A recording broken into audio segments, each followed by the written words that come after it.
House and car included, mother-in-law excluded. This phrase, popular in the 1960s, symbolized the ideal marriage partner and dream marital life for women. Of course, there are many respectable mothers-in-law out there. But mine was exactly the kind of mother-in-law I would most like to exclude from this world, a real nightmare. And my sister-in-law was no better. Susan, the sanitary pads are running low again. I am Susan, 29 years old, and the one who yelled was the mother of George, my 44-year-old husband, whom I married despite our age difference. Every week, my mother-in-law, Mary, would show up at our new home, check the sanitary pads in the bathroom, and yell at me if they were running low. Come on. I didn't want George to marry with such an age gap, but I tolerated it, thinking you would give me grandchildren. Why aren't you having any? But we had only been married for a year. George was my former boss at work. George, 15 years my senior, had been busy with work and missed his chance to marry, but he finally tied the knot after my persistent pursuit. Considering my husband's age and the time until his retirement, it would be better to have children soon, but thankfully, George, being a saver, had steadily accumulated savings, so he said there was no need to rush into having children. Plus, I had recently switched to a stable job with a lower salary, but with the possibility of returning after childbirth. So, I wanted to enjoy our newlywed life a bit longer. However, such thoughts didn't make sense to Mary in her early 70s. She strongly believed that a wife's role was to bear children, and, right after we returned from our honeymoon, she gleefully said, "I can't wait for the honeymoon baby." Unfortunately, I fell ill during our honeymoon, so that had to wait, but when I told this to my mother-in-law, she flew into a rage. "You paid so much for an overseas trip, and you get sick at such a time." Well, that's easier said than done. Originally, it was my husband who caught a cold, and then it was passed on to me. But if I said that, she would retort with something nonsensical like, "Young people these days just can't take advice from their elders." And then she even said, "Managing your husband's health is your job. Why did you let George catch a cold? You really are an incompetent wife." I was so fed up with always having to deal with this. You're right, I'm not a perfect wife, so I reported all of Mary's harassment to George. Initially, George, who only knew Mary's kind side, had trouble believing me. But once I recorded a conversation with her on my phone and let him hear it, he completely took my side. However, even after George complained to her, her harassment only became more insidious. For instance, when invited for dinner at her house, she would serve raw fish, which I dislike. When I couldn't bring myself to eat it, she would say sweetly, "You know, raw fish is rich in DHA and EPA, which are good for the brain. You should eat plenty now, or you won't have a smart child," and then whisper maliciously to me, "You'll have a stupid child like yourself." Then, the food she served me would be extremely salty. Young people's taste buds are getting dull these days, so I added extra salt to yours. Tasty, right? When I desperately drank water because of the saltiness, she would snatch it away, saying, "No, no. Drinking too much water dilutes stomach acids and hinders digestion." Meanwhile, my husband, all smiles, says, "Thanks Mom, it's nice of you to be so considerate of Susan." I do love how kind and caring he is, but he seems to lack a bit in the ability to doubt others. Especially when it comes to Mary, he probably doesn't even entertain the idea of doubting her. Then there was this incident. About 2 years into our marriage, George's salary started to decrease. Due to the recession, his bonuses were cut every time. When George casually mentioned this to Mary, she consoled him, saying, "It can't be helped, every industry is tough now, George. You're doing your best," but then she glared at me, saying, "That's why I told you to have children early. Raising kids costs money. What are you planning to do? You really are an unplanned wife." At that point, I couldn't help but retort, "No, I'm fine. I have my own savings," while giving her a sidelong glare in response. Afterwards, Mary and I had many confrontations that almost escalated, but I always restrained myself and refrained from telling my husband. I didn't want to put him in a difficult position by fighting in front of him. George often asked if I was getting along with Mary, but I avoided involving him and instead thought of my own ways to retaliate. The opportunity for that battle came sooner than expected. As usual, Mary barged into our house and, remembering that I mentioned having savings, started off with, "You said you've saved up quite a bit.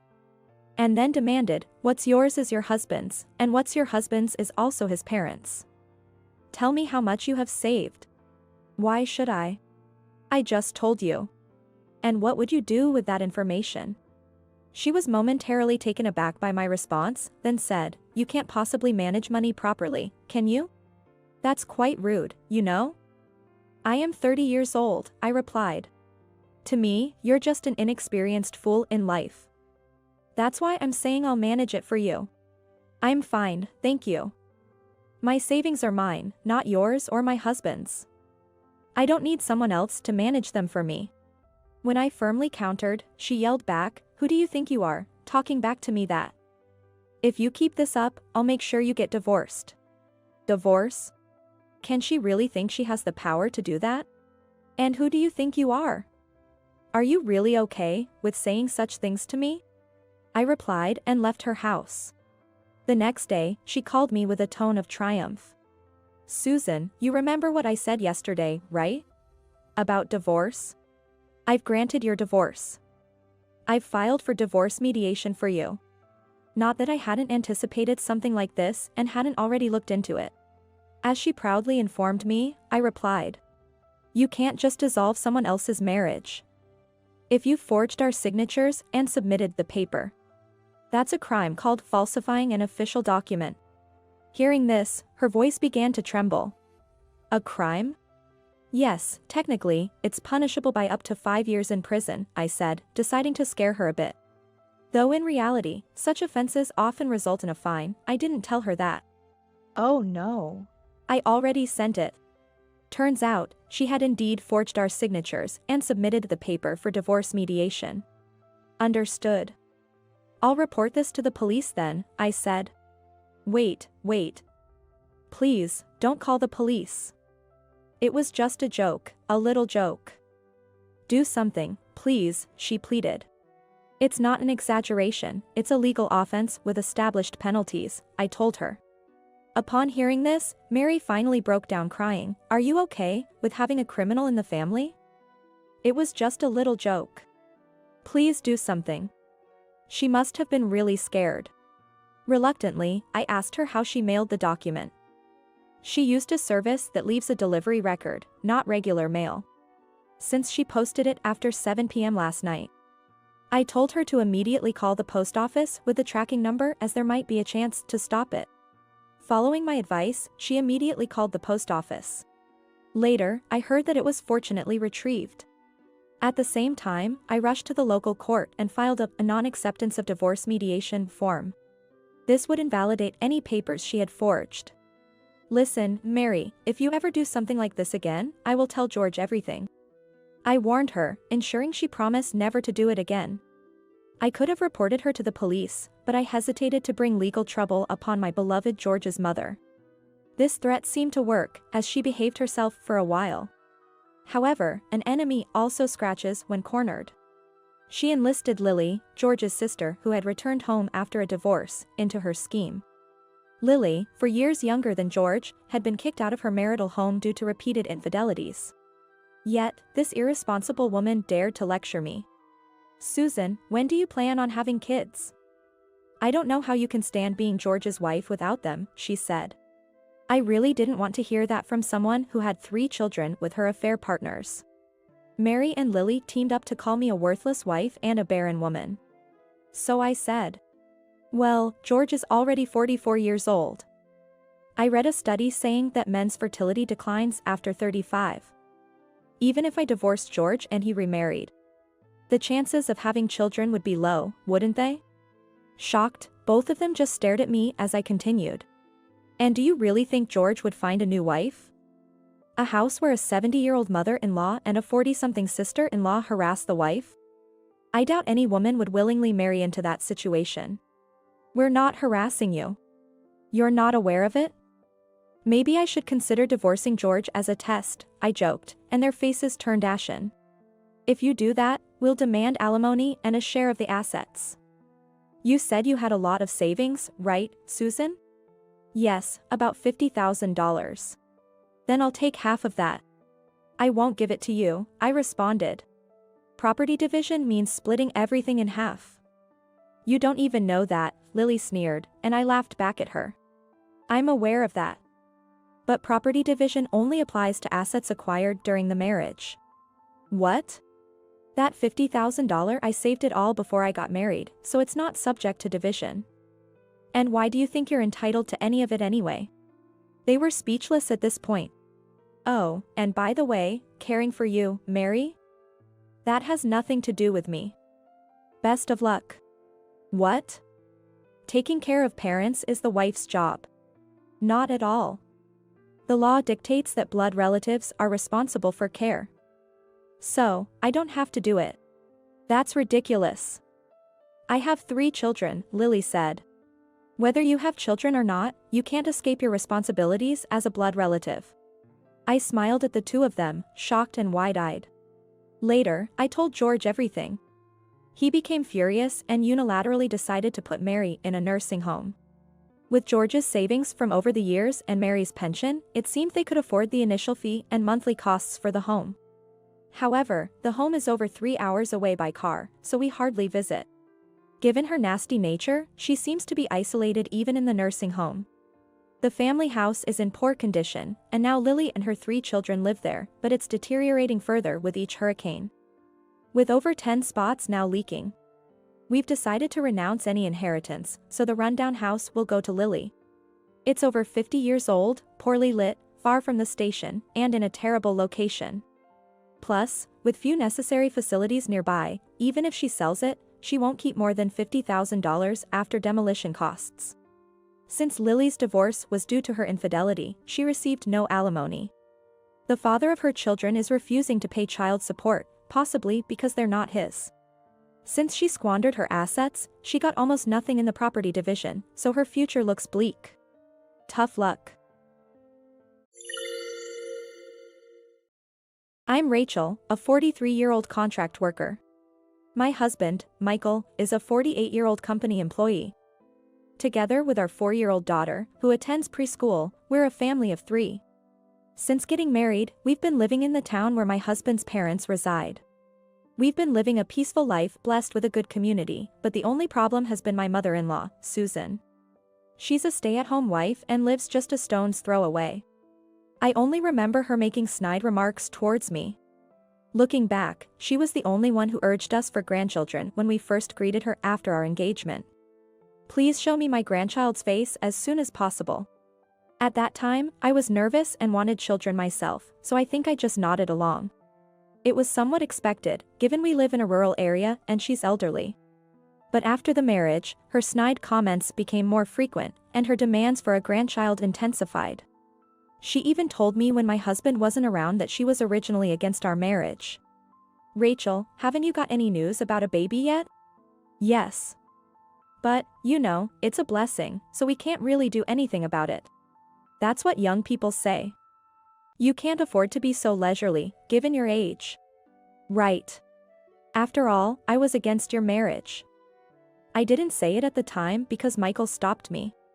When we got married, I was 35, which seems to be the reason for her opposition. She didn't like the idea of me possibly not being able to have children or having a late pregnancy. Susan bluntly stepped on this landmine, saying it would have been better if he married someone younger, but she didn't seem to care. Indeed, I'm not young. But nowadays, it's not uncommon for women in their 40s to have children.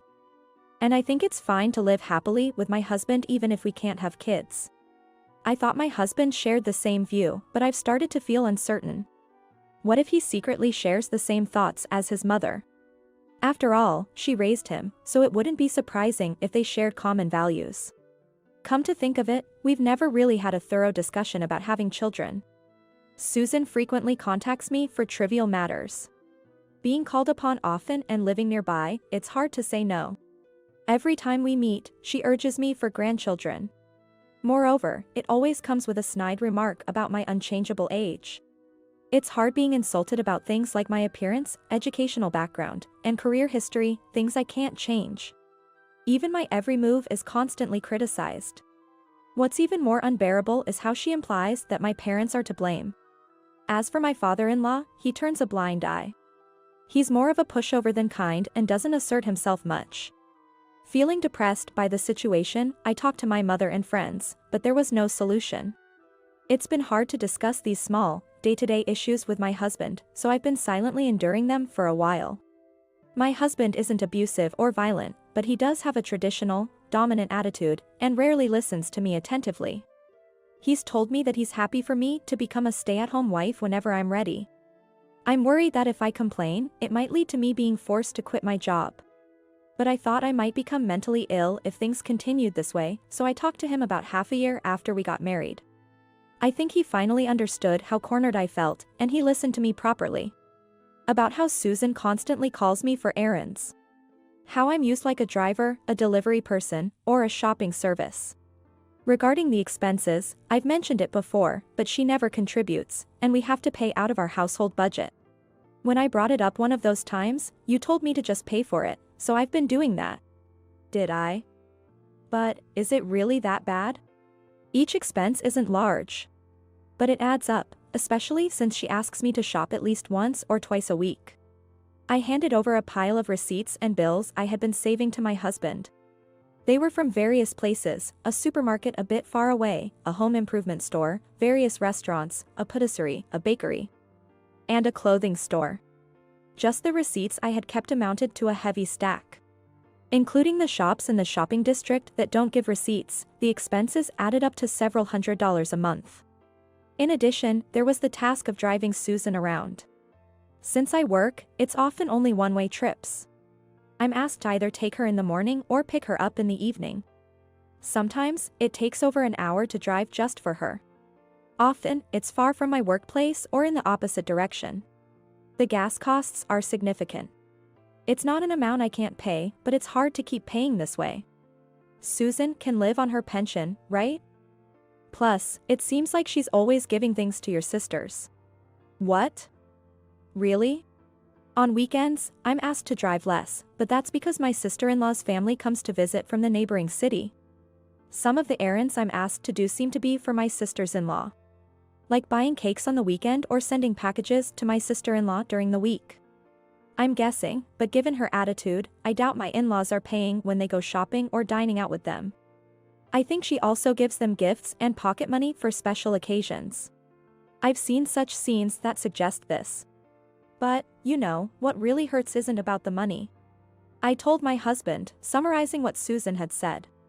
I revealed everything, including the fact that she was against our marriage in the first place. That she said my husband must have wanted a younger woman, and the constant snide remarks. My husband was silent for a while before apologizing. I'm truly sorry. He then spoke sporadically. He wanted to marry me, and the reason was certainly love. He had no complaints about my age. His mother did express reservations before our marriage, but he strongly protested and she stopped opposing. He had no idea she was harassing me in such a malicious way and found it unforgivable. As for having children, he did want them and had even done some research.